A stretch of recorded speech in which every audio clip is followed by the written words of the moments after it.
Bismillahirrahmanirrahim. Innal hamdalillah nahmaduhu ta'ala wa nasta'inuhu wa nastaghfiruh wa na'udzu billahi min shururi anfusina wa min sayyiati a'malina.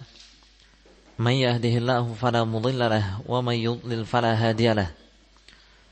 Wa asyhadu an la ilaha illallah wahdahu la syarika lahu wa asyhadu anna Muhammadan 'abduhu wa rasuluh. Ya ayyuhalladzina amanu taqullaha haqqa tuqatih wa la tamutunna illa wa antum muslimun. Ya ayyuhan nasu taqu rabbakumul ladzi khalaqakum min nafsin wahidah wa khalaqa minha zawjaha wa batha minhuma rijalan katsiran wa nisaa'a wattaqullaha alladzi tasaaluna bihi wal arham innallaha kana 'alaikum raqiba. Ya ayyuhalladzina amanu taqullaha wa qulu qawlan sadida yuslih lakum a'malakum wa yaghfir lakum dhunubakum wa man yuti'illaha wa rasulahu faqad faza fawzan 'azima. Amma ba'd, fa inna asdaqal hadithi kitabullah wa khairal hadi hadi Muhammadin sallallahu alaihi wasallam wa syarral umuri muhdatsatuha fa inna kulla muhdatsatin bid'ah wa kulla bid'atin dhalalah wa kulla dhalalatin finnar. Hadirin sekalian rahimani wa rahimakumullah, kembali kita bahas hadis-hadis al-arba'in an-nawawiyah yang ditulis dan disusun oleh Al-Imam Abu Zakaria Yahya bin Sharaf An-Nawawi rahimahullah. Sebelum kita mulai membahas kembali hadis yang pertama, ada ralat terkait apa yang saya sampaikan di muqaddimah pendahuluan pelajaran Al-Arba'in An-Nawawiyah. Waktu itu saya nukilkan bahwa Al-Imam An-Nawawi rahimahullah mengatakan tentang keberadaan Allah Subhanahu wa taala, bahwa Allah Subhanahu wa taala bukan di mana-mana melainkan Maha tinggi, berada di atas arsy, berada di atas arsy. Wa nu'minu bi anna Allah 'ala 'arsyihi kama akhbara fi kitabil aziz wa la naqulu huwa fi kulli makan bal huwa fis sama' wa 'ilmuhu fi kulli makan la yakhlu minhu makan. Kami beriman bahwa Allah di atas arsy-Nya sebagaimana yang Dia kabarkan di dalam kitabnya Al-Aziz. Dan kami tidak mengatakan bahwa Allah berada di setiap tempat, akan tetapi Dia berada di langit, di atas langit, namun ilmunya lah yang berada di semua tempat, mencakup semua tempat. Tidak ada satu tempat pun yang terlepas dari ilmu pengetahuan Allah Subhanahu wa taala. Saya katakan waktu itu ini adalah kalimat Al-Imam An-Nawawi rahimahullah. Namun yang tepat ini adalah kalimat Abul Abbas Ahmad bin Hasan bin Uthman bin Al-Armawi Asy-Syafi'i rahimahullah, yang dinukil oleh An-Nawawi rahimahullah dengan menampakkan kesepakatan dan persetujuan. Jadi Al-Imam An-Nawawi rahimahullah menukil kalimat ini, dan beliau menampakkan sepakat dengan yang dikatakan oleh Abul Abbas Ahmad bin Hasan bin Uthman bin Al-Armawi Asy-Syafi'i rahimahullah. Jadi karena keliru, mau tidak mau harus diralat, disampaikan. Kemudian kita lanjutkan pembahasan hadis yang pertama, hadis Umar bin Khattab radhiyallahu anhu, innamal a'malu binniyat wa innamal likulli imri'in ma nawa. Amalan itu sah atau tidaknya bergantung dengan niatnya, dan masing-masing orang akan mendapatkan apa yang dia niatkan. Kita pelajari bahwa dua kalimat ini mengandung makna yang berbeda menurut pendapat yang benar. Kalimat yang pertama innamal a'malu binniyat itu menerangkan tentang bergantungnya setiap amalan dengan niatnya. Sah atau tidak bergantung pada niatnya. Dinilai baik atau dinilai buruk bergantung pada niatnya. Adapun kalimat yang kedua wa innamal likulli imri'in ma nawa menerangkan tentang balasan yang didapatkan oleh seseorang. Itu bergantung dengan niat orang tersebut. Jika niatnya baik, maka dia akan mendapatkan balasan yang baik, mendapatkan pahala. Jika niatnya buruk, maka dia akan mendapatkan dosa. Jika dia tidak meniatkan kebaikan, tidak pula keburukan, maka dia tidak mendapatkan pahala dan tidak pula mendapatkan dosa. Kalimat yang kedua tentang apa yang akan didapatkan oleh seseorang, bergantung dengan niatnya. Kalau yang pertama tentang sah atau tidaknya perbuatan. Jadi perbuatan itu sendiri bergantung dengan niat. Adapun yang kedua tentang balasannya, balasan bagi pelaku. Dan kita pelajari niat secara istilah dan juga secara bahasa, yaitu qasdul qalbil jazim, kehendak hati atau tujuan hati, kehendak hati yang kuat, mantap. Dan niat itu letaknya di dalam hati. Adapun melafalkan niat hukumnya adalah bid'ah. Melafalkan niat ketika mau beribadah hukumnya adalah bid'ah. Sebab tidak ada dalilnya, tidak dinukilkan dari seorang pun sahabat. Demikian pula bertentangan dengan pengertian niat. Sebab niat itu adalah qasdul qalb, kehendak yang ada di dalam hati, bukan di lisan atau ucapan. Kemudian kita pelajari juga bahwa yang seperti ini diikuti, jangan liatin orang. Santri gimana? Niat itu seperti ini diperhatikan. Saya ulas mestinya antum. Ini bukan muqaddimah ini murajaah. Nah, catatan antum dibuka gitu. Malah ngeliatin orang, catatannya enggak dibaca. Kemudian niat itu di dalam syariat terbagi menjadi dua macam. Macam yang pertama adalah an-niyah al-muayyanah lil amal, niat yang menentukan amalan, yang menentukan perbuatan. Macam yang kedua adalah niyatul ma'mulilah, an-niyatul muayyanah lil ma'mulilah, niat yang menentukan untuk siapa ibadah dilakukan. Ini pembahasan niat di dalam syariat terbagi menjadi dua macam niat. Macam yang pertama adalah niat yang menentukan amalan. Niat ini, macam ini memiliki beberapa fungsi. Di antaranya adalah untuk membedakan antara yang ibadah dengan yang bukan ibadah. Satu perbuatan yang nampaknya sama, terkadang bisa menjadi ibadah dan terkadang menjadi bukan ibadah, tergantung niatnya. Fungsi yang kedua adalah untuk menentukan atau membedakan antara satu ibadah dengan ibadah yang lain. Seperti sholat wajib dengan sholat sunnah, puasa wajib dengan puasa sunnah, dan lain sebagainya. Mandi, mandi wajib atau mandi yang sunnah. Ini fungsi yang kedua. Demikian juga fungsi niat macam yang pertama untuk membedakan satu akad muamalah dengan akad muamalah yang lainnya. Membedakan satu akad muamalah dengan akad muamalah yang lainnya. Kemudian fungsi yang lain lagi untuk menentukan makna yang dimaksudkan dari ucapan.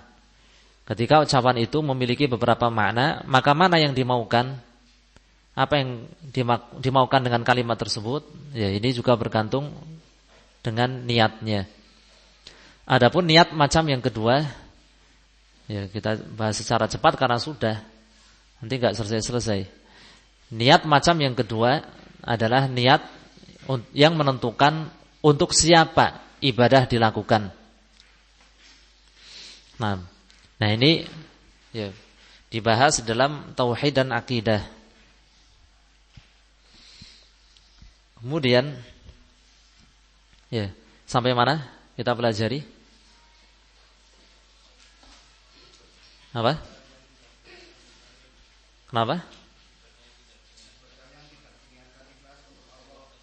Nah, ibadah yang tidak diniatkan ikhlas untuk Allah ada dua macam. Ya.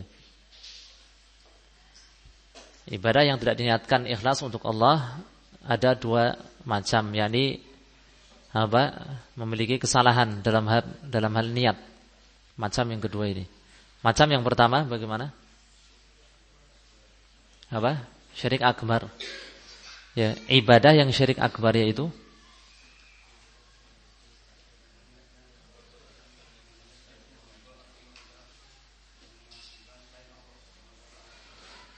yakni mengandung unsur ibadah kepada selain Allah. Mengandung unsur ibadah kepada selain Allah Subhanahu wa taala. Unsur-unsur ibadah yaitu at-tadallul hubban wa ta'ziman. Ya, perendahan diri yang sangat besar, ya, disertai dengan kecintaan dan pengagungan yang besar kepada selain Allah. Ini unsur-unsur ibadah. Ya. Maka ini hukumnya adalah syirik akbar, mengeluarkan pelakunya dari Islam. Kemudian apa lagi?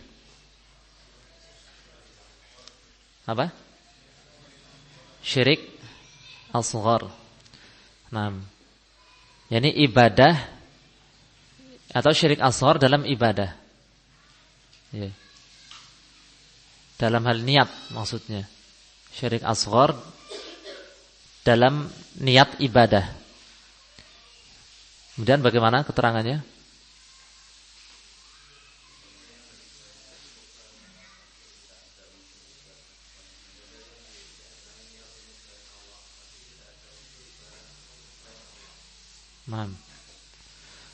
Jadi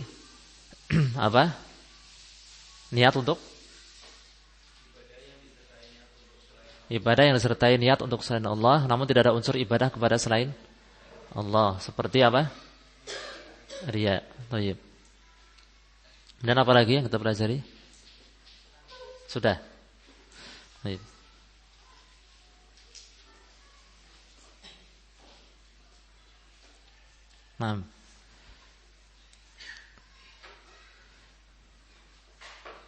Di antara bentuk, bisa dicatat, di antara bentuk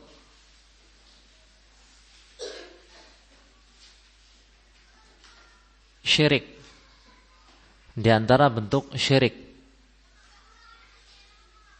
dalam niat ibadah, di antara bentuk syirik dalam niat ibadah adalah riya. Adalah riya. Ya. Apa itu riya pengertiannya? Apa?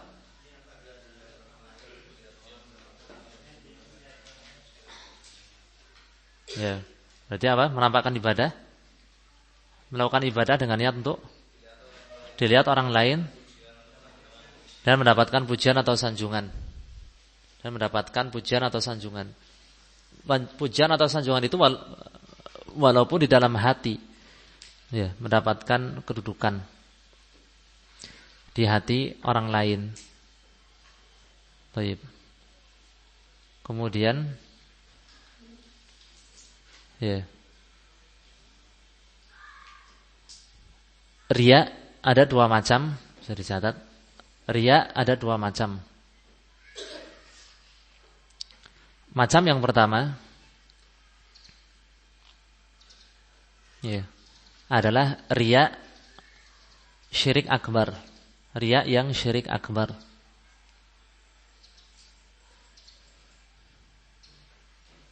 Yaitu ya, riya ya, riya di dalam dasar agama Islam. di dalam dasar agama Islam. Ya. Seperti riyaknya orang munafik. Seperti riyaknya orang munafik.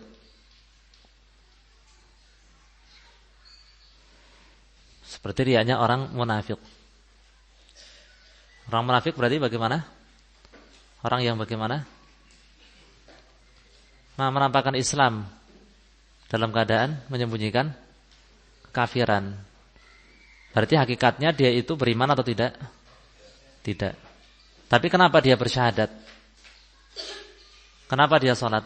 Dia bersyahadat karena riya. Riya di hadapan siapa? Kaum muslimin yang lain.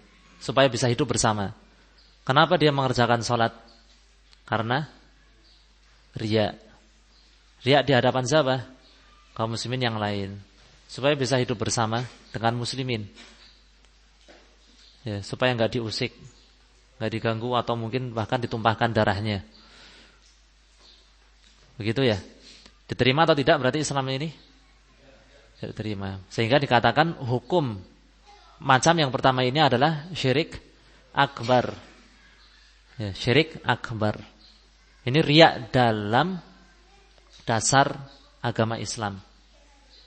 Jadi riya itu bukan hanya riya dalam persatuan ibadah, per unit-unit ibadah, itu enggak. Ya.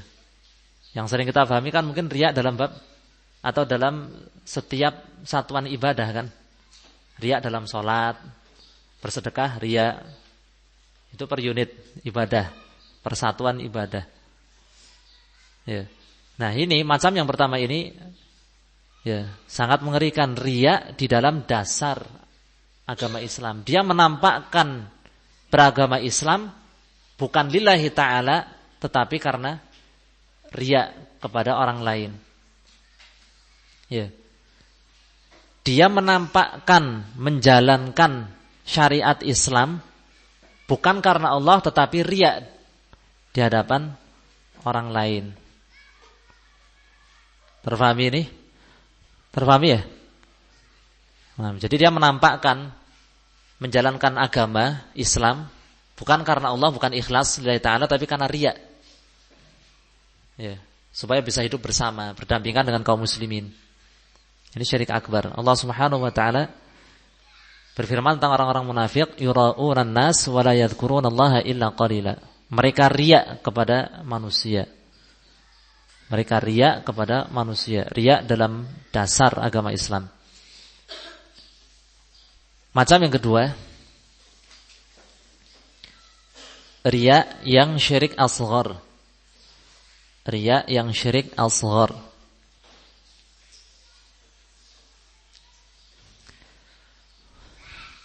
Riya yang syirik asghar, yaitu riya di dalam ibadah tertentu. Riya di dalam ibadah tertentu, bukan di dalam dasar agama Islam. Bukan di dalam dasar agama Islam.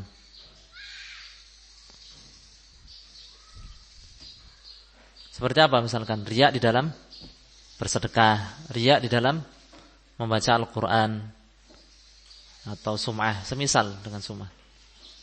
Riya di dalam mengerjakan sholat. Ya. Baik. Kemudian bagaimana hukum amalannya?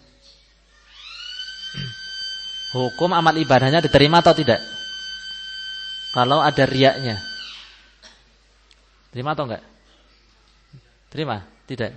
Ya, sekarang kita bahas. Ya. Hukum ibadah. Ya, hukum ibadah yang ya. Ya. Terdapat padanya niat riya. hukum ibadah yang terdapat padanya niat riya. Ya. Ada beberapa keadaan. Ada beberapa keadaan. Yang pertama, ya. Yang pertama,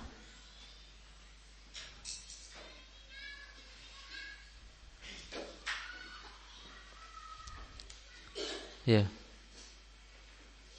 mengerjakan ibadah,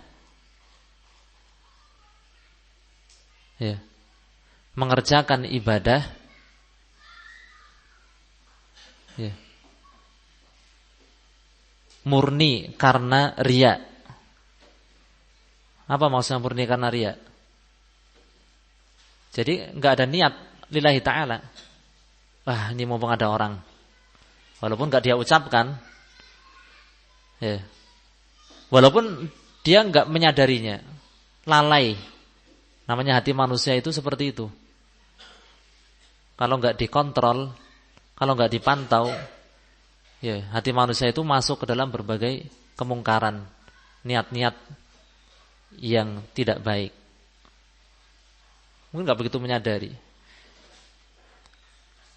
Dia tidak ada keinginan melakukan ibadah itu, tapi pada suatu keadaan tertentu karena ada orang,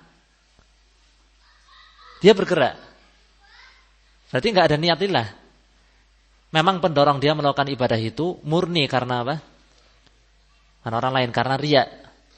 Maka hukum ibadahnya gimana? Diterima atau tidak? Tidak. Maka ibadahnya tidak diterima.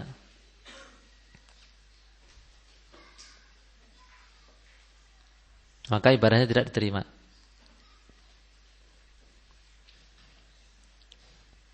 Keadaan yang kedua, mengerjakan ibadah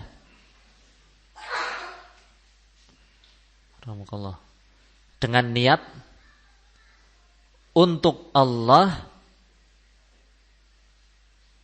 ya, mengerjakan ibadah dengan niat untuk Allah dan riya dari awalnya. Mengerjakan ibadah dengan niat untuk Allah dan riya, yakni sekaligus riya, double dari awal. Jadi dia mau mengerjakan suatu ibadah, entah sedekah atau apa, lillahi ta'ala. Tapi sebelum dia mengeluarkan sedekahnya, ada orang. Akhirnya muncul niat yang lain, yaitu niat riya, sehingga niatnya double, lillahi ta'ala dan riya, untuk Allah dan riya. Maka bagaimana hukum ibadahnya? Kenapa? Nah, maka ibadahnya tidak diterima. Innallaha la yaqbalu minal amali illa ma kana khalisan, illa ma kana lahu khalisan wabtughiya bihi wajhu. Nabi sallallahu alaihi wasallam bersabda seperti tadi, sesungguhnya Allah tidak menerima amalan kecuali yang ikhlas, hanya untuknya, dan diharapkan dengannya wajahnya. Ikhlas. Ana aghna syuraka, yani syirk, man amila amalan asyraka fihi ma'i ghairi taraktu wa syirkah. Allah Ta'ala berfirman di dalam hadits qudsi ini, ya, barang siapa atau aku adalah zat yang tidak membutuhkan persekutuan, yakni tidak ridha dipersekutukan di dalam ibadah. Barang siapa melakukan suatu amalan yang dia menyekutukan niat di dalam amalan tersebut, ya, selainku denganku, maka aku tinggalkan dia dan kesyirikannya. Aku tinggalkan dia dan amalan yang syirik itu, yakni amalan tidak ikhlas. Berarti tertolak, tidak diterima oleh Allah. Keadaan yang keberapa? Keadaan yang ketiga, ya, mengerjakan ibadah dengan ikhlas pada awalnya. Dengan ikhlas pada awalnya.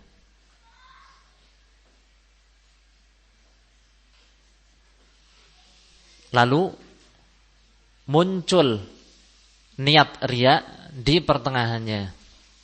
Lalu muncul niat riya di pertengahannya. lalu muncul niat riya di pertengahannya.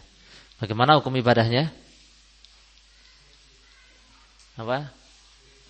Langsung dirinci. Maka ada dua keadaan lagi. Ya, maksudnya keadaan yang ketiga ini terbagi menjadi dua. Yang pertama,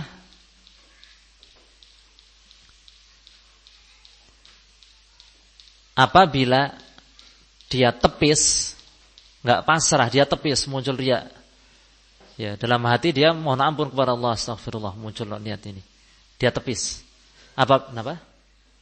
Apabila dia tepis, maka diterima atau tidak ibadahnya? Maka ibadahnya diterima. Ibadahnya diterima dan sah.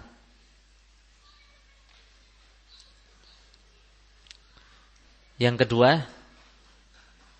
kedua dari keadaan yang ketiga ini ya. Ya. Apabila pasrah dibiarkan,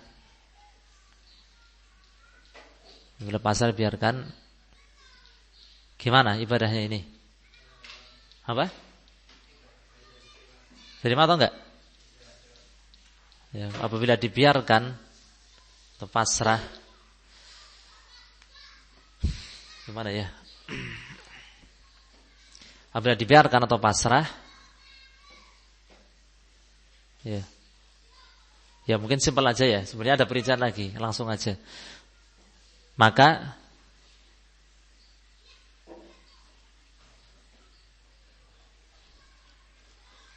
ibadah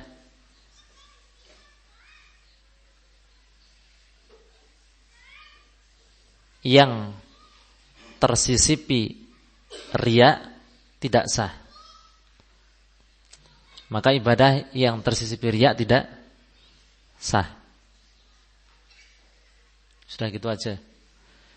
Sebenarnya ada perincian lagi, tapi biar nggak terlalu lama. Sebenarnya perinciannya itu ya, kalau pasrah dibiarkan, ada dua keadaan lagi, itu loh masalahnya. Tergantung ibadahnya. Kalau ibadahnya itu muttasilah, satu kesatuan, nggak terpisahkan, seperti ibadah apa? Salat, maka tidak sah total dari awal sampai akhir, nggak ada yang teranggap sebagai ibadah.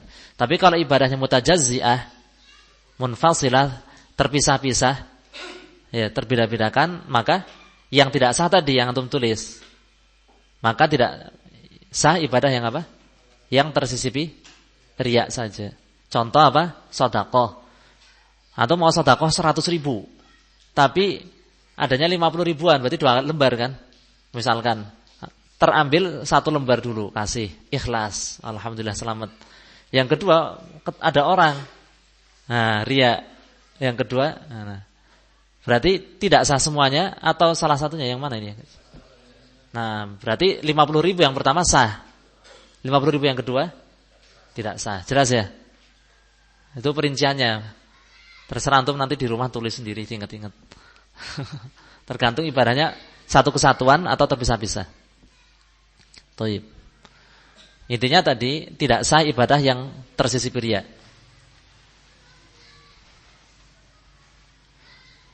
Berikutnya catatan seputar riya. Catatan. Ya. Tidak termasuk riya. Tidak termasuk riya. Ya. Beberapa hal berikut. Tidak termasuk riya beberapa hal berikut.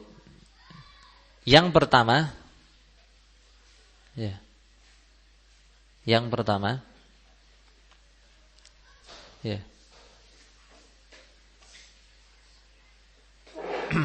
Perasaan senang,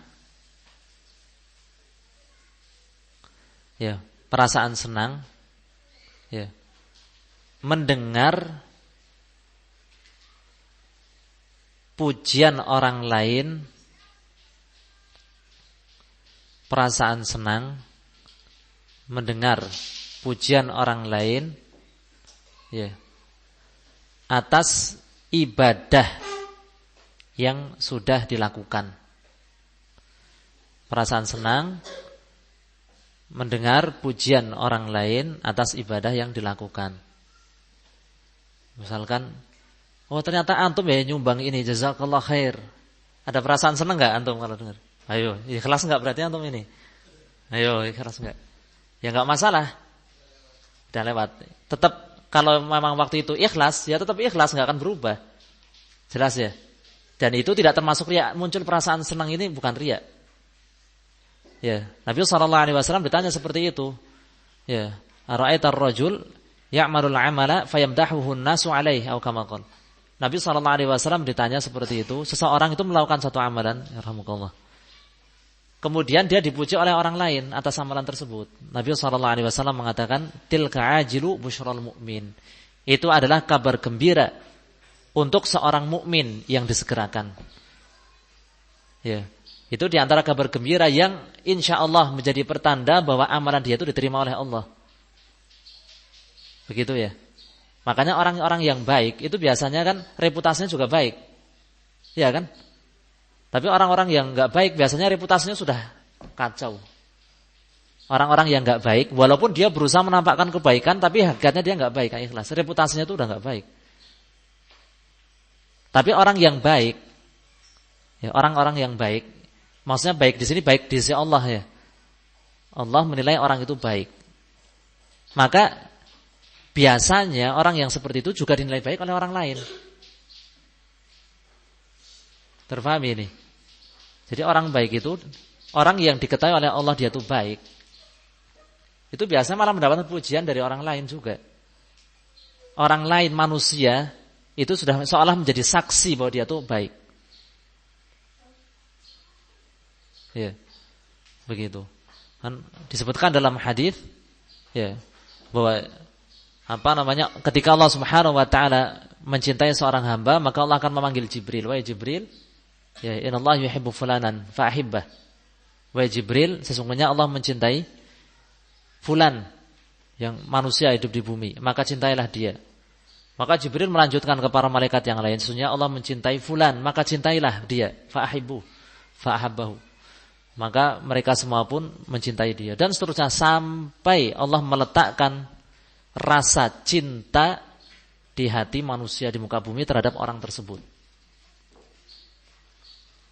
Intinya adalah pujian atas amal saleh setelah itu dilakukan, ya.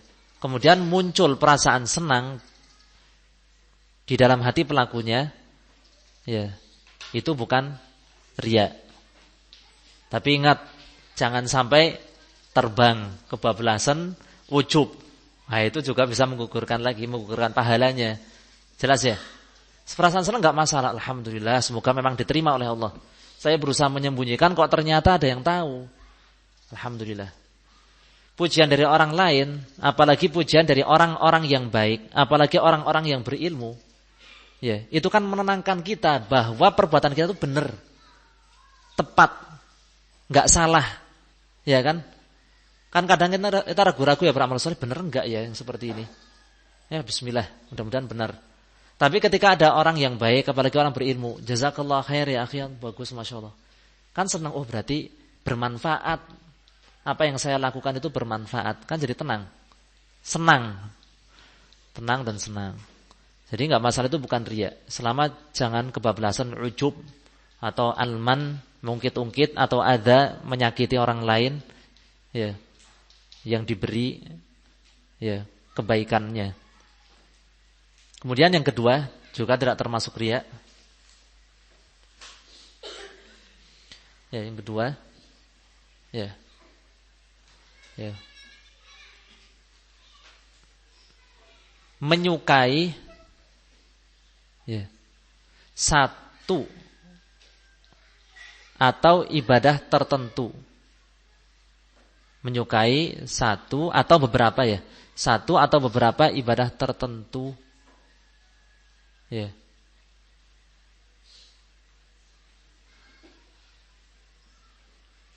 Untuk dilakukan dengan penuh semangat.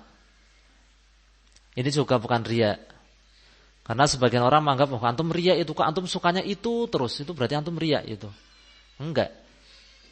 masing-masing orang itu dibukakan oleh Allah pintu amal soleh yang berbeda-beda. Ada yang Allah bukakan pintu mengajar, ada yang Allah bukakan pintu sholat, senang sholat, ada yang Allah bukakan pintu puasa, ada yang Allah bukakan pintu sedekah, beda-beda. Jadi jangan dituduh, wah mungkin antum nggak ikhlas itu, kok antum semangatnya kalau sedekah terus, antum nggak ikhlas berarti. Kalau sholat kan nggak kelihatan, antum jadinya antum lebih malas. Tapi kalau sedekah kelihatan, berarti antum nggak mesti. Sekedar perasaan senang dengan satu ibadah tertentu, selama niatnya itu memang lillahi ta'ala saja, maka itu bukan riya. Perasaan senang seperti itu, kecondongan dan satu ibadah tertentu bukan riya. Kita lanjutkan. Berikutnya ya, adalah pembahasan iradatul insan bi'amalihi dunya. Kemudian di antara, bisa antum tulis, di antara, ini berikutnya ya, setelah riya selesai pembahasan riya, di antara ya, ketidakikhlasan dalam niat ibadah, di antara ketidakikhlasan dalam niat ibadah adalah meniatkan manfaat duniawi dari ibadah.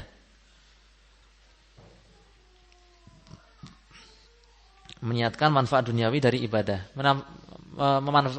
Meniatkan manfaat duniawi itu seperti apa dari ibadah? Dapat uang, ngaji biar dibayar, digaji, baca Quran supaya digaji, dibayar. Apalagi misalkan yang kayak remeh-remeh itu apa namanya? Sholat biar sehat, gitu kan? Puasa biar sehat, ya gitu ya. Nah, bagaimana hukumnya ini? Ya tadi kan ketidakikhlasan. Tapi ini ada perincian. Hukum ibadah. Ya, hukum ibadah yang mengandung niat, ya, hukum ibadah yang mengandung niat untuk manfaat duniawi, hukum ibadah yang mengandung niat untuk manfaat duniawi, ya, hukumnya apa? Dirinci lagi. Ya, ada beberapa keadaan.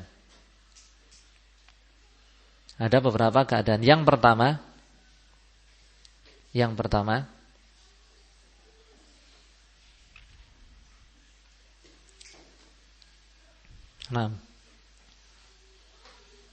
melakukan suatu ibadah, ya, hanya untuk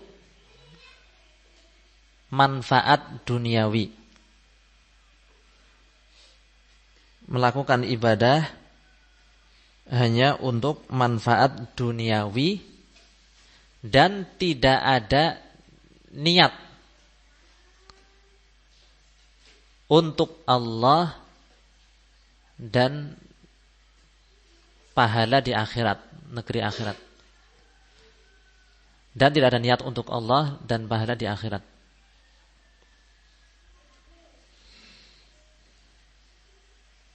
Maka hukumnya apa ini? Hukumnya apa? Tidak sah. Nah, maka hukumnya ya tertolak, tidak sah. Ya, bahkan ya berdosa.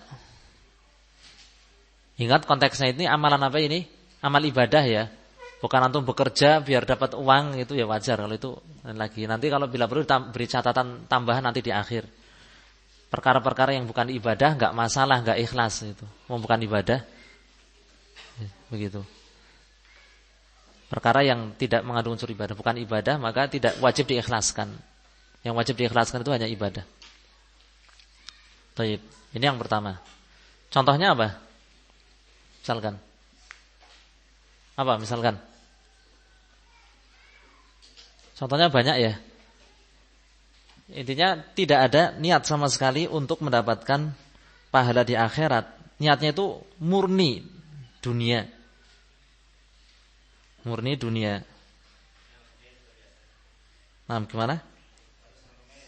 Ngemis. Puasa Senin Kemis supaya sehat.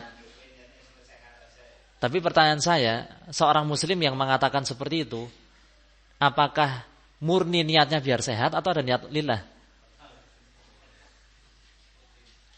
Murni supaya sehat. Tetap ada niat lillah ya. Tapi yang saya maksud di sini adalah murni, enggak ada niat untuk. Wah, kalau itu bukan ibadah dan luar pembahasan. Enggak, yang dimaksud di sini ibadah. Kalau puasa untuk operasi, ya puasa untuk operasi enggak dibahas di sini. Enggak kita bahas di poin ini. Jadi konteksnya itu ibadah tapi mengandung niat apa ini? Dunia, manfaat duniawi. Maka ada beberapa keadaan. Keadaan yang pertama ini melakukan ibadah. Kalau niat untuk operasi memang sudah bukan ibadah itu. Ya. Melakukan ibadah ya dengan niat murni manfaat duniawi. Contohnya apa? Bekerja ya Allah. Itu bekerja pada asalnya bukan ibadah ya. Cuma mengandung nilai ibadah dan mendatangkan pahala kalau kita niatkan niat-niat yang baik. Beda lagi. Kalau itu hukum asalnya bukan ibadah kan? Mubah bekerja. Kerja bakti juga sama ya. Apa? Kenapa? Amplop. Amplop apa?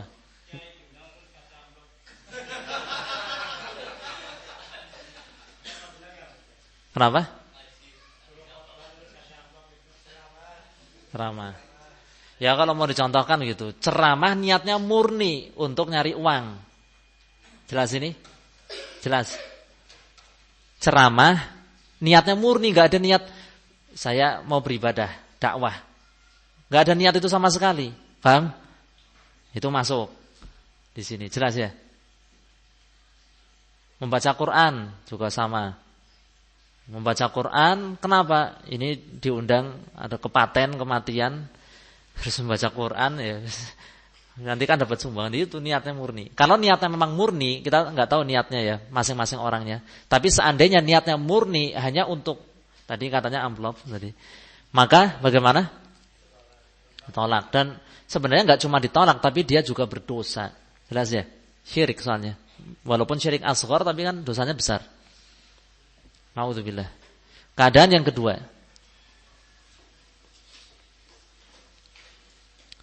Ya. Melakukan ibadah dengan niat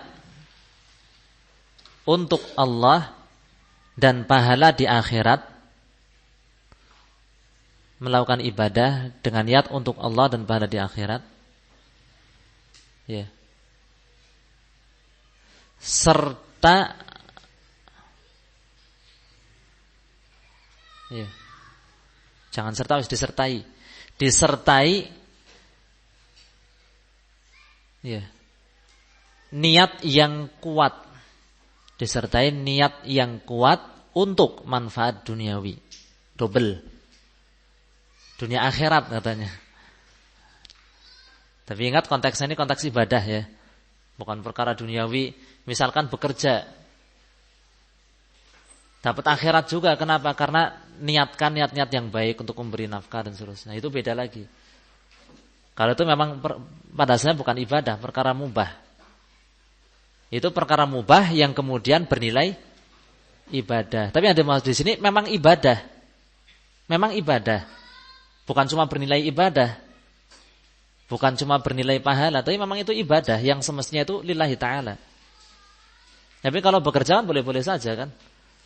Mau untuk ini, untuk itu selama tujuannya mubah, hasilnya nanti. Bukan itu yang dimaksud. Yang dimaksud adalah perkara yang memang ibadah. Dari asalnya memang ibadah.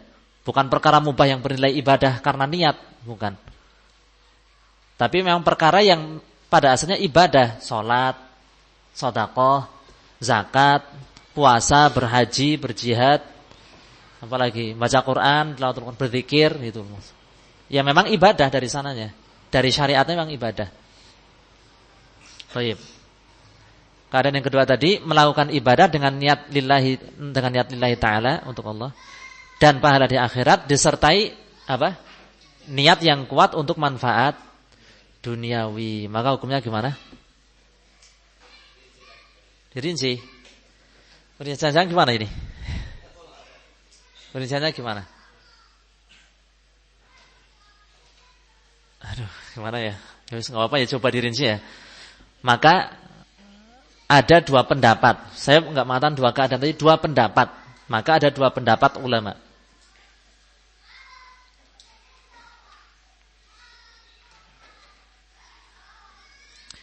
Pendapat yang pertama,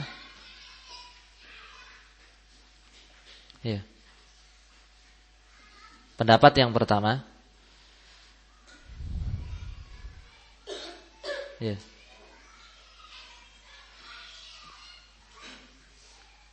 Ya. Ya. Ibadahnya sah dan diterima. Ibadahnya sah dan diterima. Ya, sah dan diterima. Tetapi berkurang nilainya. Ya, ini di sisi Allah berkurang. Pahala akhiratnya juga berkurang, tetapi berkurang nilainya. Ya. Ya. Dengan ya. Ya. Dengan segala bentuk niat duniawi,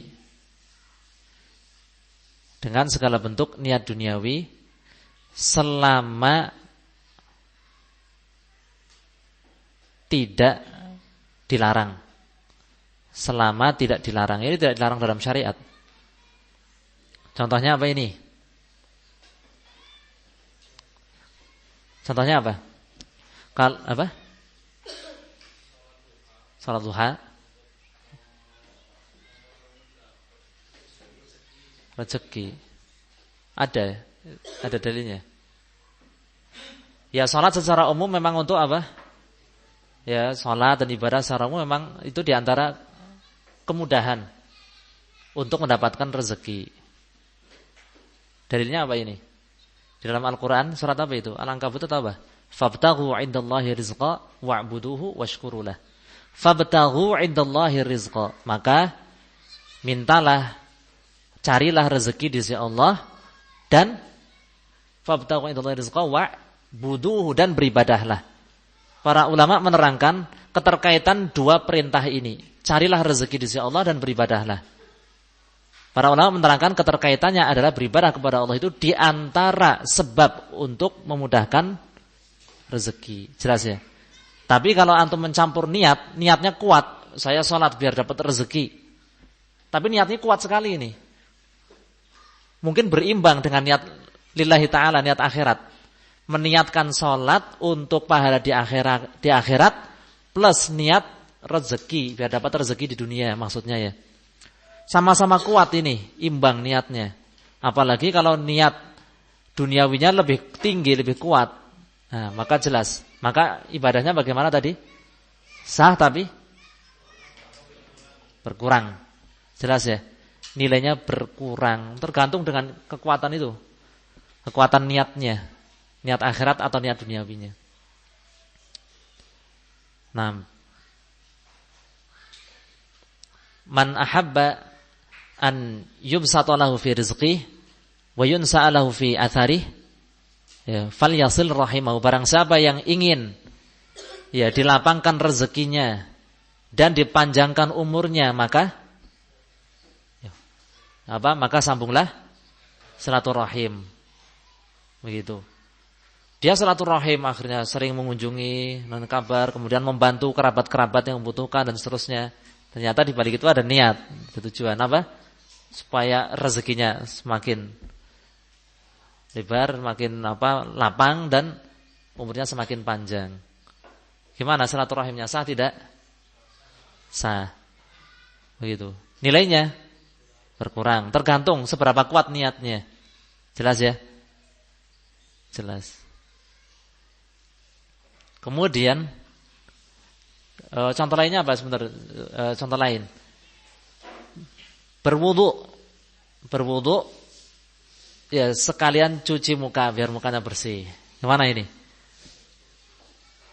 Boleh enggak? Apa? Boleh enggak ini? Ya saya tanya, cuci muka itu dilarang atau tidak? Tidak, ya sudah, berarti boleh. Tapi nilai wudunya berkurang. Berbeda dengan orang yang memang wudunya itu lillahi ta'ala saja. Ibadah, saya sedang beribadah kepada Allah. Sudah itu aja. Niatnya hanya itu. Nilainya lebih besar. Jelas ya? Ini dicontohkan oleh para ulama. Puasa supaya sehat. Sehat dilarang enggak? Enggak, ya sudah, berarti boleh diniatkan tapi nilainya berkurang. Jelas ya? Pendapat yang kedua sebenarnya sama. Tapi perbedaannya itu adalah niat apa saja yang boleh diniatkan. Manfaat duniawi apa saja yang boleh diniatkan. Tapi intinya sama.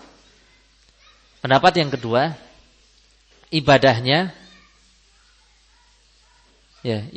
sah dan diterima. Ya. Tapi berkurang nilainya. Tetapi berkurang nilainya sama. Dalam hal ini sama. Ibadahnya sah dan diterima tetapi berkurang nilainya. Ya.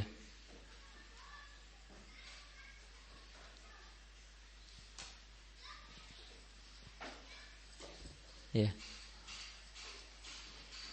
Namun tidak boleh meniatkan manfaat duniawi, namun tidak boleh meniatkan manfaat duniawi selain yang tersebut di dalam dalil. Selain yang tersebut di dalam dalil. Kalau tadi lebih luas, boleh selama manfaat duniawinya tidak dilarang. Selama manfaat-manfaat duniawi yang tidak dilarang. Tapi kalau pendapat yang kedua lebih sempit, ya sudah silahkan. Tapi harus manfaat duniawi yang tersebut di dalam dalil. Jelas ya? Puasa supaya sehat. Supaya sehat ini manfaat duniawi yang tersebut dalam dalil enggak ini? Terkait ibadah puasa, puasalah, maka kalian akan sehat gitu. Ada enggak dalilnya? Ada dalilnya? Saya enggak tahu ini. Setahu saya sih enggak ada. Orang kalian teman ada yang tahu ya. Ya tapi katakanlah enggak ada gitu ya, enggak tersebut dalam dalil. Maka boleh meniatkan supaya sehat dengan puasa atau tidak? Boleh atau enggak? Apa? Saya ulangi lagi pendapat yang kedua ini. Boleh atau enggak? Apa? Menurut pendapat yang kedua loh. Boleh diniatkan atau tidak puasa supaya sehat. Ibadah puasa Senin Kamis tapi supaya sehat juga ada niat itu. Boleh enggak? Enggak boleh karena tidak tersebut di dalam dalil. Kecuali kalau antum ternyata tahu dalilnya, saya enggak tahu. Begitu ya. Baik. Termasuk tadi wudu supaya bersih mukanya, seger, mandi Jumat, tapi juga niat supaya seger misalkan. Kecuali kalau niatnya supaya bersih enggak masalah, memang disyariatkan untuk membersihkan diri. Dan semisal itu. Itu enggak boleh kalau niat-niat yang enggak tersebut dalam dalil. Kalau niat manfaat duniawi yang tersebut di dalam dalil, contohnya apa tadi? Silaturahim supaya apa? Dipanjangkan umurnya dan dilapangkan rezekinya. Boleh diniatkan tidak? Menurut pendapat yang kedua ini? Boleh, karena tersebut dalam dalil. Sedekah, kenapa antum sedekah? Supaya saya sembuh dari sakit yang menaun ini. Boleh enggak? Boleh ya gitu ya. Dawu mardhakum bil sadaqah gitu ya hadisnya ya. Obatilah orang yang sakit di antara kalian dengan sedekah. Berarti boleh ya karena disebut dalam dalil. Tapi nilainya tetap berkurang nilainya. Tergantung niatnya tadi, kekuatan niatnya itu. Keadaan yang ketiga,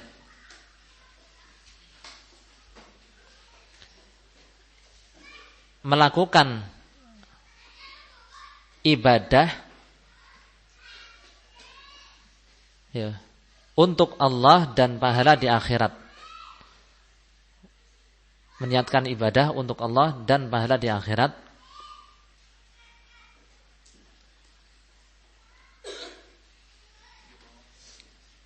Ya, untuk Allah dan pahala di akhirat.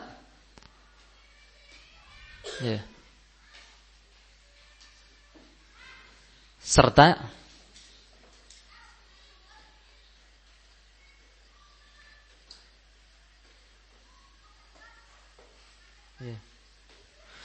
mengambil manfaat duniawi, serta mengambil manfaat duniawi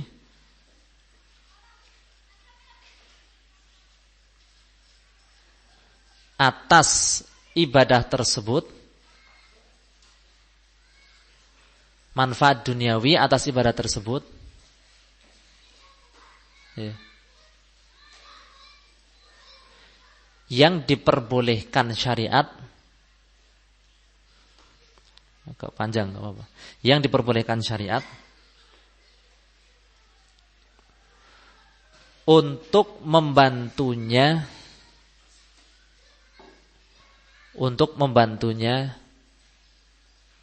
ya di dalam beramal, ya, beramal, beribadah.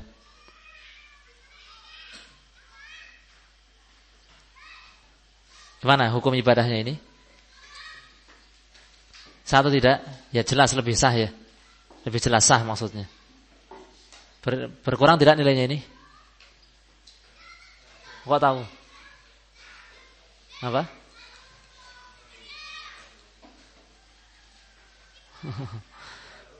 Darurat. Apa? Jangan sembarang bilang darurat loh ya. Hanya orang yang bilang darurat itu.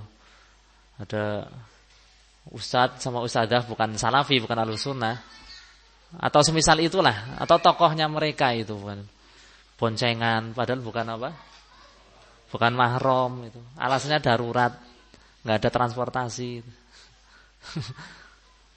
Jangan sembarang bilang darurat. Darurat itu ada pembahasannya, itu pembahasannya rumit di dalam usul fikih. Makanya kita jangan sembarang bilang darurah atau darurat. Pembahasannya sangat rumit. Kapan dihukumi darurat? Kemudian hukumnya ya, maka hukum ibadah tersebut sah dan sempurna, enggak berkurang nilainya dan sempurna nilainya.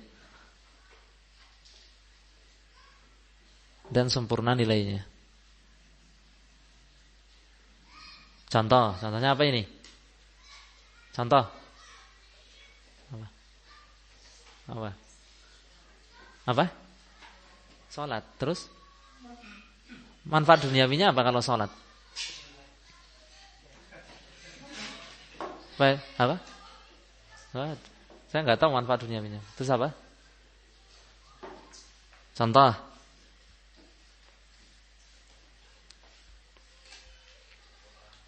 Baca Quran. Apa? Tidak pikun ya? Ya. Ya, contoh yang lebih jelas lagi, apa contohnya? Misalkan contoh berjihad. Ya, berjihad. Ya.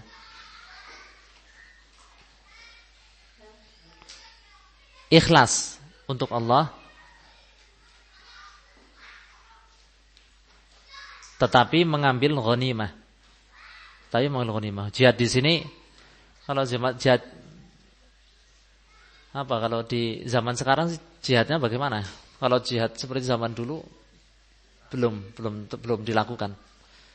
Belum disyariatkan kembali jihad yang bentuknya ofensif. Belum ada karena enggak mungkin. Kekuatannya juga enggak ada. Dan jihad itu juga jangan disalahpahami, jihad itu harus di bawah bendera pemerintah yang sah. Di bawah bendera penguasa yang secara nyata berkuasa. Ya, secara nyata berkuasa. Ya, perlu dijelaskan di sini karena barangkali ada yang baru dengar nanti, bahaya ini kajian di sini ngajak jihad. Bukan. Jihad itu berarti apa? Harus di bawah bendera pemerintah atau penguasa yang secara nyata memiliki kuasa. Memiliki kuasa itu berarti punya apa ini? Punya biaya. Biaya. Punya tentara, bala tentara. Bala tentara yang secara nyata itu bisa mengendalikan. Nah, sekarang kalau kelompok-kelompok ya kecil, amir-amir jamaah-jamaah kecil itu secara nyata bisa mengendalikan wilayah situ atau enggak? Enggak bisa kan? Cuma membuat teror bisa. Tapi secara nyata kemudian orang-orang tunduk kepadanya enggak bisa. Berarti itu pemimpin yang wajib ditaati atau tidak? Ya, bahkan tidak boleh ditaati. Kalau sudah ada pemimpin yang sah, maka yang berikutnya harus singkirkan. Enggak boleh itu. Sekarang siapa pemimpin yang sah, yang secara nyata berkuasa bisa mengendalikan bala tentara untuk mengatur negara, wilayah Indonesia yang luas ini ya presiden, ya sudah. Kalau ada yang bermunculan, singkirkan. Jadi persatuan itu tetap terjaga. Dan jihad itu juga di bawah bendera pemerintah yang sah, penguasa yang sah. Jadi ya seandainya berjihad, ya seandainya disyariatkan jihad, ya.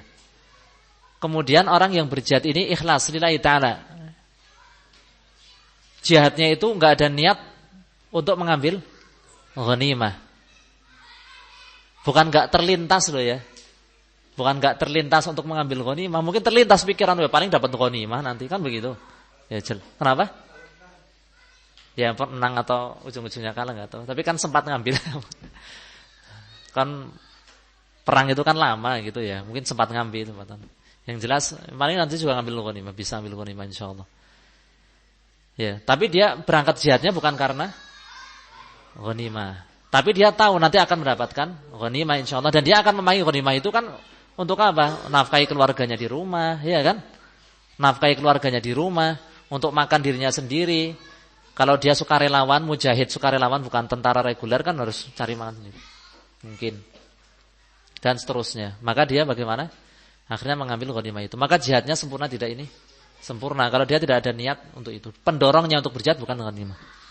Contoh lain. Contoh lain apa? Apa? Mengajarkan ilmu. Mengajarkan ilmu agama. Mengajarkan ilmu agama. Kalau pendorongnya adalah apa tadi katanya itu? Katanya amplop katanya. Mengajarkan ilmu agama. Kalau pendorongnya adalah amplop tadi katanya. Ya. Maka gimana itu? Nah, seperti tadilah. Tapi kalau dia itu mungkin tahu gitu ya. Enggak harus ngajar di luar, kan ngajar di pondok kan juga begitu kan. Mengajarkan ilmu agama yang semestinya ikhlas lillahi ta'ala gitu ya. Ya kan?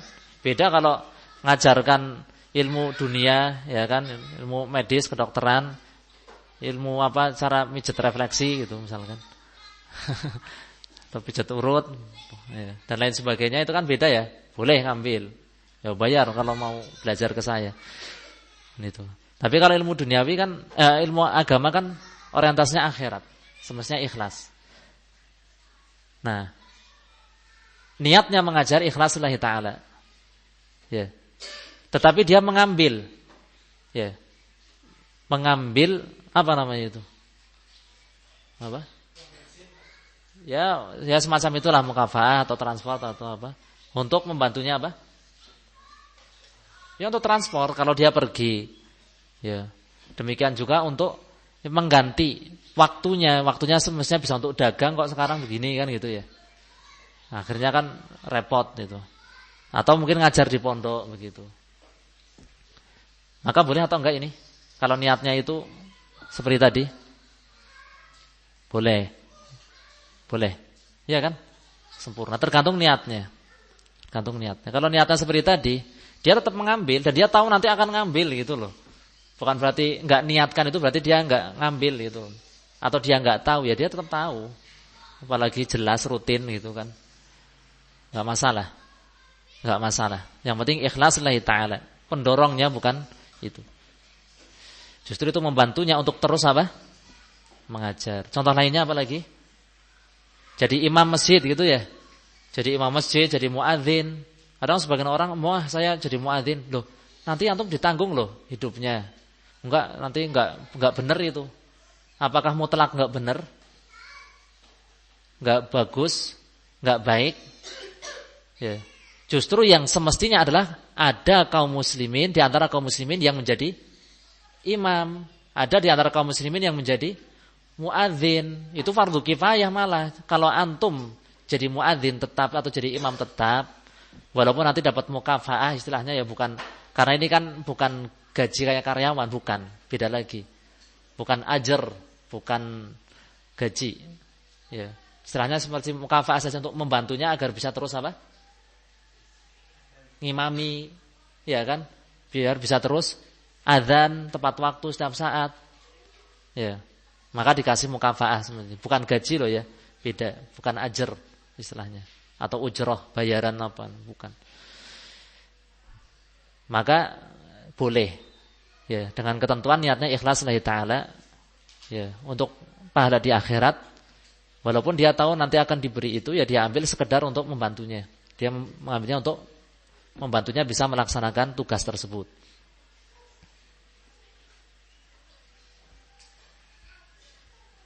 Begitu ya. Mungkin ada yang mau ditanyakan seputar ini. Barangkali ada yang belum jelas.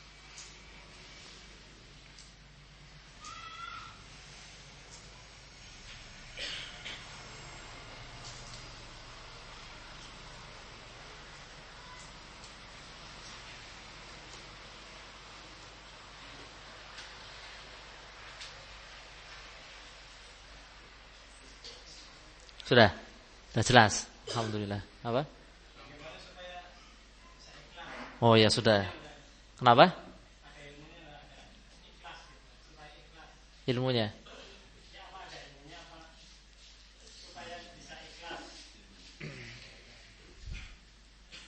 Baik. Di antara kiat supaya ikhlas, ya, walaupun ikhlas itu berat ya. Para ulama besar zaman dulu juga paling kesulitan kalau memperbaiki niat, ngoreksinya itu paling sulit. Ya di antara upaya kita, apa upaya kita? Berdoa kepada Allah. Ya di antara doa, ya itu sangat penting, doa itu nggak bisa disepelekan, apalagi diketawakan ya nggak bisa itu mendoakan. Ya bahaya orang yang menyepelekan doa itu. Ya kan doa. Ya kan? Ya muqallibal qulub tsabbit qalbi ala dinik wa ta'atik. Ya, Allahumma inni a'udzubika an usyrika bika wa ana a'lam wa astaghfiruka lima la a'lam. Itu kan doanya ya. Insyaallah antum hafal kan? Allahumma inni a'udzubika an usyrika bika wa ana a'lam wa astaghfiruka lima la a'lam. Ya Allah, ya sesungguhnya aku berlindung kepadamu dari perbuatan syirik dalam keadaan saya menyadari. Kalau itu syirik. Ya. Dan aku mohon ampun kepadamu atas perbuatan syirik yang tidak saya sadari. Itu doanya. Itu doa di antara doa yang paling manjur disebutkan dalam hadis. Jelas? Berdoa supaya dijaga niatnya oleh Allah Subhanahu wa taala. Yang kedua apa lagi? Yang kedua apa? Tamrin, pembiasaan. Di antara pembiasaan yang terpenting adalah biasakan. Ya, biasakan tidak melangkah di sini maksudnya melangkah dalam ibadah atau amalan. Biasakan tidak melangkah, tidak bergerak atau berucap juga sama. Biasakan tidak melangkah atau beramal sebelum ngecek niatnya. Jelas ini? Misalkan antum diminta untuk ta'awun kerja bakti. Misalkan, ini kan juga bisa bernilai ibadah gitu ya. Ini sekedar contoh biar jelas saja. Antum jangan langsung, iya siap gitu. Jangan langsung sebentar. Antum ngoreksi dulu itu. Atau antum ya insyaallah itu. Tapi antum jangan langsung tiba-tiba melangkah. Secara pribadi dalam hati antum ngecek dulu niatnya. Kalau saya bergerak itu saya sebenarnya pendorongnya apa sih? Motivasi saya mau kerja bakti itu apa? Bukan nggak boleh kerja bakti loh ya. Jangan kerja bakti atau santai saja, bukan itu maksudnya. Ketika sudah tiba saatnya berbuat, harus berbuat. Sudah tiba saatnya untuk sholat, ya harus sholat. Tapi sebelum sholat kan kita masih bisa ngoreksi niat. Jangan melangkah, jangan berbuat ya sebelum ngecek niatnya. Ngoreksi. Ini saya itu melakukan ini untuk siapa sih sebenarnya? Itu. Disebutkan dari sebagian ulama terdahulu ya, dinukilkan bahwa dia diajak, "Ala tasyhadul janazah?" Ya. Tidakkah engkau menghadiri jenazah? Ini ada seorang muslim yang wafat. Kenapa Anda tidak menghadiri jenazahnya, memandikannya, menyolatinya, mengantarkannya ke pemakaman dan seterusnya? Ya. Kenapa Anda tidak Ini maksudnya ajakan, ayo. Itu ada jenazah, ayo kita ke sana. Maksudnya begitu. Akhirnya dia bilang, "Kama anta hatta anwi." Sebentar. Diam dulu kamu. Sampai saya menghadirkan niat dulu. Diam dulu kamu. Oh ya, sebentar. Hatta anwi, sampai saya berniat. Bukan maksudnya membiarkan jenazah ini sampai dimakamkan enggak menghadiri, enggak, tapi sebentar saja kan? Cuma sebentar saja, sebentar. Sampai saya menghadirkan niat. Bukan maksudnya antum selalu belak-belakan gitu ya, enggak, itu dalam hati cukup. Cuma alhamdulillah dinukilkan dari ulama tersebut seperti itu, sempat seperti itu. Kama anta hatta anwi, sebentar. Sampai saya berniat. Nah. Kemudian di antara upayanya, berarti upaya yang keberapa berarti? Kiat yang ketiga ya. Kiat yang ketiga. Ya, Ya, membiasakan zikir kepada Allah Subhanahu wa taala. Membiasakan zikir kepada Allah. Orang yang selalu ingat Allah, setiap mau berbuat kan otomatis sudah yang dia ingat Allah. Tapi orang yang lalai dari zikir kepada Allah, naudzubillah, ya. Akhirnya sering keliru dalam berniat juga. Orang itu kan berbuat sesuai dengan apa yang ada di dalam hatinya, isi hatinya bagaimana, yang mewarnai hatinya apa. Kalau yang mewarnai hatinya adalah tendensi duniawi, hatinya itu diisi dengan orientasi duniawi lah. Suatu ketika dia harus berbuat, beramal, beribadah, maka yang beresiko muncul itu niat apa? Lillah atau dunia?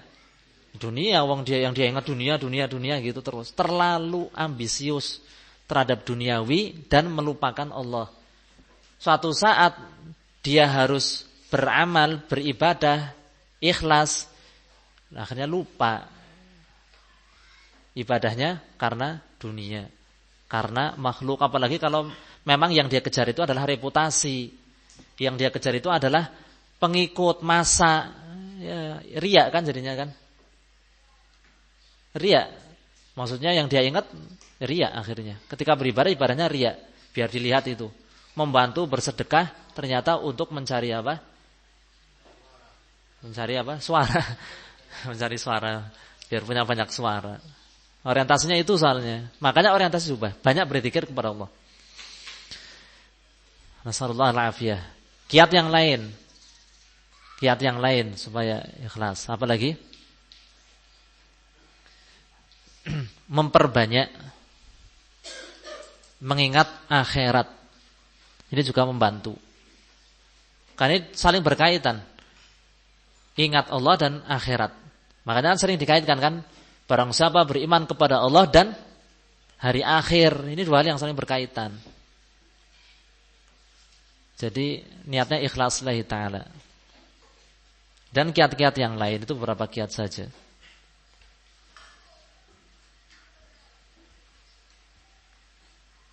Baik. Ya. Mungkin catatan itu tadi sudah selesai. Pembahasan apa tadi? Beribadah untuk manfaat duniawi. Pembahasannya selesai.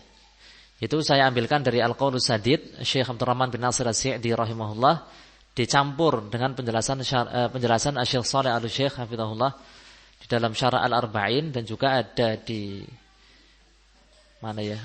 Syarah Aqidah Wasithiyah atau di Syarah Syaratul Usul, saya lupa. Jadi sudah dicampurkan, Sudah disimpulkan, antum bisa mencatat dengan mudah, alhamdulillah. Nah sendiri untuk menggabungkan itu rumit sebenarnya. Untuk menggabungkan rumit, tapi antum bisa mencatatnya dengan mudah, alhamdulillah. Kemudian catatan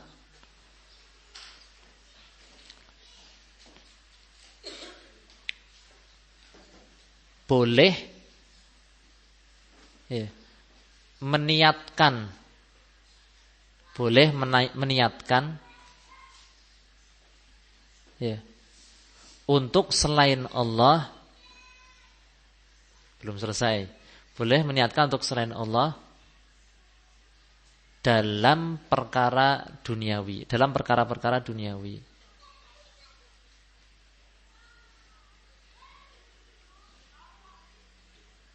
Dalam perkara-perkara duniawi. Selama mubah. Selama mubah. Ya.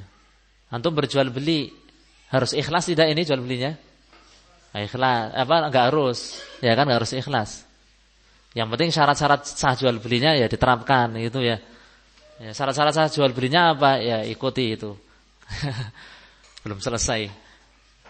Pelajari dulu. Antum makan, harus ikhlas enggak makan? Enggak harus.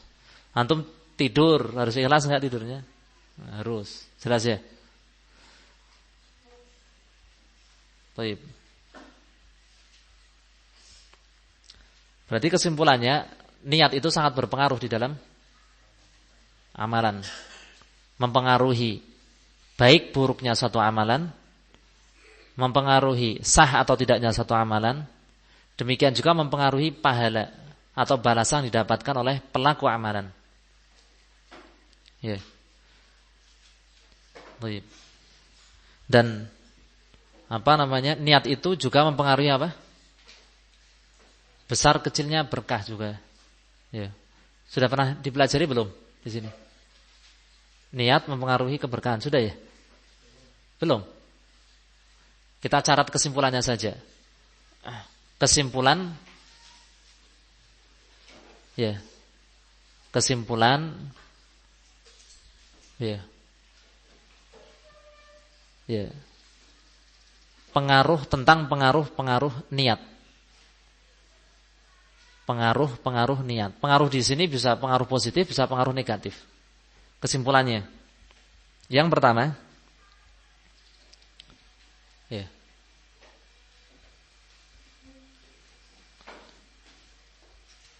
Mempengaruhi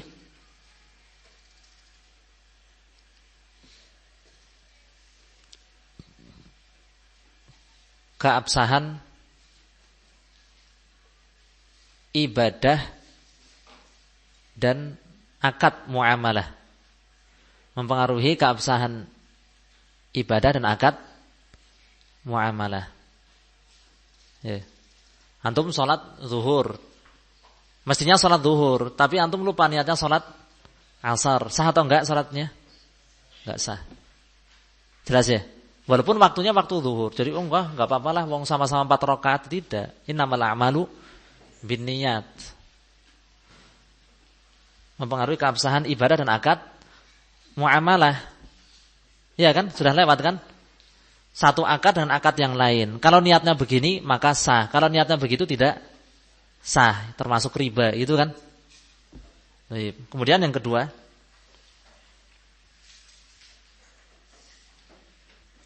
ya. Mempengaruhi ya. Ya, mempengaruhi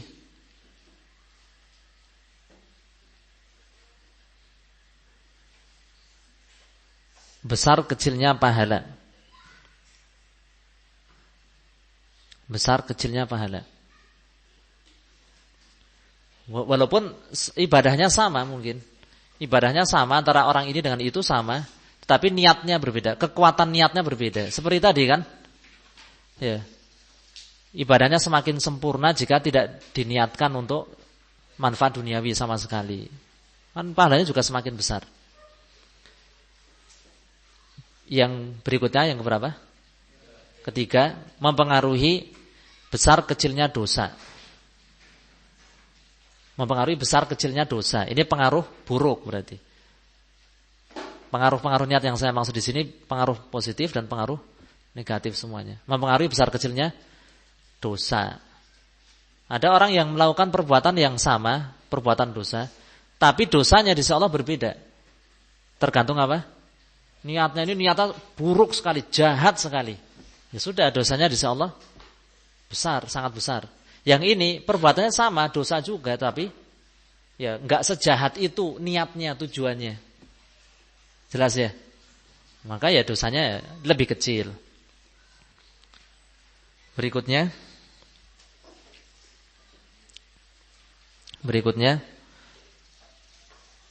mengubah ya,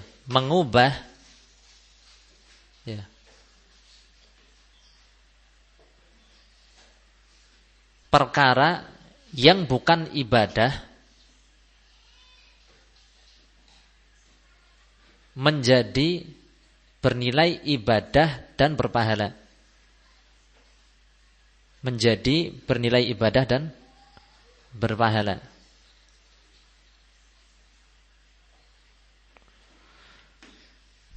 Ya seperti tadi, jual beli puasanya mubah-mubah saja, tapi kalau niatnya untuk menafkahi keluarga di rumah lillahi ta'ala ya diikhlaskan, menjadi pahala. Makan supaya memperkuat tubuh, ya. Tidur untuk memperkuat tubuh untuk ibadah, tidur juga sama. Tidur kasih supaya besoknya bisa murojaah gitu kan. Murojaah Al-Qur'an, bisa belajar, ya, berpahala. Kemudian yang keberapa? Ya. Mengubah. Ya. Mengubah perkara ibadah atau perkara mubah. Bukan ibadah yang mudah Mas. Tetapi mubah, bukan ibadah tapi mubah. Mengubah perkara ibadah atau perkara mubah menjadi apa kira-kira? Menjadi perkara haram dan dosa. Bisa enggak ini? Dengan sebab niat. Antum salat duha misalkan seperti tadi. Ibadah bukan ini? Ibadah. Salat duhanya dengan riya. Dosa enggak? Dosa, ya sudah. Diterima enggak salat duhanya? Enggak diterima, ya sudah. Bukannya mendatangkan pahala ibadah, malah dosa. Ya kan? Atau perkara yang mubah. Ya, perkara mubah, jual beli seperti yang sudah lewat kan berkali-kali. Jual beli niatnya untuk apa? Ternyata untuk membiayai suatu perkara dosa. Atau beli pisau waktu itu ternyata untuk membunuh orang. Maka dosa. Kemudian yang keberapa? Yang keenam, ya. Mempengaruhi keberkahan dari Allah. Keberkahan dari Allah. Kalau niatnya buruk berarti diberkahi tidak? Tidak. Kalau niatnya baik, insya Allah diberkahi. Dan yang diberkahi bukan bertingkat-tingkat, tergantung niatnya. Ini sangat berkah, ini ya lumayan berkah, ini ya kurang berkah. Kan bertingkat-tingkat, mempengaruhi besar kecilnya berkah juga. Kemudian yang ke-7, ya,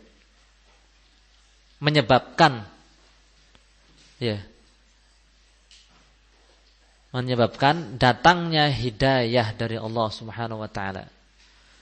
Orang yang niatnya baik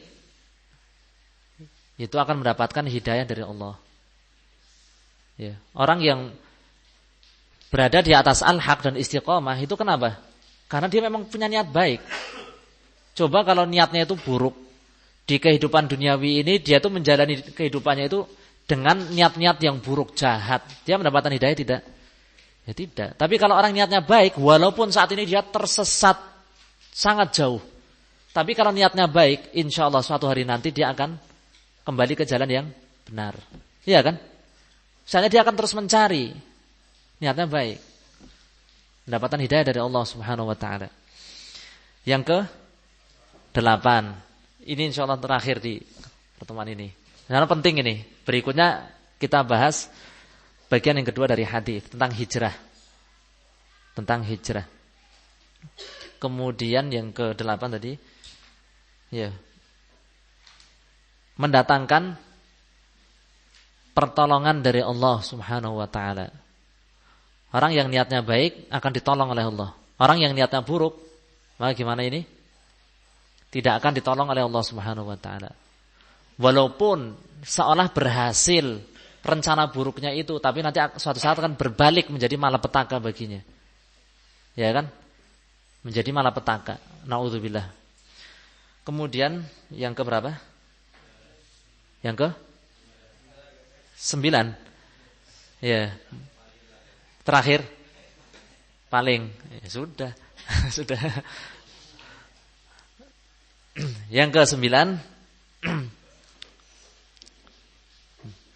menjadi sebab ya. Ya, mendapatkan kekokohan dan keistiqomahan. Orang yang niatnya buruk walaupun saat ini bersama kita, satu saat dia akan berpaling. Ternyata dari awal memang punya niat-niat yang enggak baik. Jelas ya? Nauzubillah. Niat-niat yang tadi. Apa tadi? Menjadi sebab mendapatkan kekokohan dan keistiqomahan dari Allah Subhanahu wa taala. Istiqomah walaupun menghadapi berbagai fitnah. Itu enggak mudah, Allah yang memberikan kekokohan. Di antara contoh yang paling jelasnya apa ini? Kisahnya siapa? Nabi Yusuf alaihissalam. Yang dihadapkan kepada beliau fitnah apa ini? Fitnah syubhat atau fitnah syahwat? Ya, fitnah syubhat berarti kerancuan berpikir, kena syubhat. Kalau fitnah syahwat berarti ya berkaitan dengan hawa nafsu, syahwat. Ya. Seorang pemuda, sosok pemuda Nabi Yusuf alaihissalam, ya, bersama seorang wanita. Ya kan? Wanita yang cantik tentunya karena istri seorang pembesar di sana. Di dalam satu rumah, hanya berdua, rumah terkunci. Wa ghallaqatil abwab. Dan pintu-pintunya dia kunci oleh si wanita itu. Dan diajak oleh si wanita, bahkan dipaksa sampai robek bajunya. Kurang apa lagi godaannya? Tapi bagaimana kesudahannya Nabi Yusuf alaihissalam? Terjatuh dalam fitnah tersebut, dalam godaan tersebut atau tidak? Tidak. Allah selamatkan. Padahal pemuda loh, seperti tadi. Sebabnya apa? Sebabnya apa? Ya. Apa? Iya, sebab kokoh. Artinya kenapa? Ya, pertolongan. Kenapa? Niat. Nah, Nabi Yusuf alaihissalam Allah sebutkan dalam Al-Quran bagaimana ayatnya? Mana ayatnya? Ya. Innahu min ibadina al-mukhlasin. Ya. Kami palingkan darinya itu ya keburukan dan kekejian. Innahu min ibadina al-mukhlasin. Sebab ini konteksnya alasan, sebab kenapa bisa selamat dari fitnah itu. Allah mengatakan innahu, karena sesungguhnya dia Yusuf termasuk hamba-hamba kami yang mukhlasin. Di dalam qiraah yang lain mukhlisin, min ibadinal mukhlisin, termasuk hamba-hamba kami yang ikhlas. Hal itu karena sesungguhnya Yusuf itu termasuk hamba-hamba kami yang ikhlas. Menjaga keikhlasan niat itu menjadi sebab apa? Kekokohan menghadapi apa? Fitnah, baik itu fitnah syubhat maupun fitnah syahwat. Dua fitnah. Jelas ini? Baik, kita cukupkan dulu. Katanya terakhir tadi. Insyaallah berikutnya kita bahas tentang hijrah. Hijrah itu ada berapa macam biasa dirinci. Insyaallah. Semoga bermanfaat. Mohon maaf atas segala kekurangan yang ada. Wallahu taala a'lam bissawab. Walhamdulillah wa sallallahu ala nabiyyina Muhammad wa ala alihi wa sahbihi subhanakallahumma bihamdika asyhadu an la ilaha illa anta astaghfiruka wa atubu ilaik.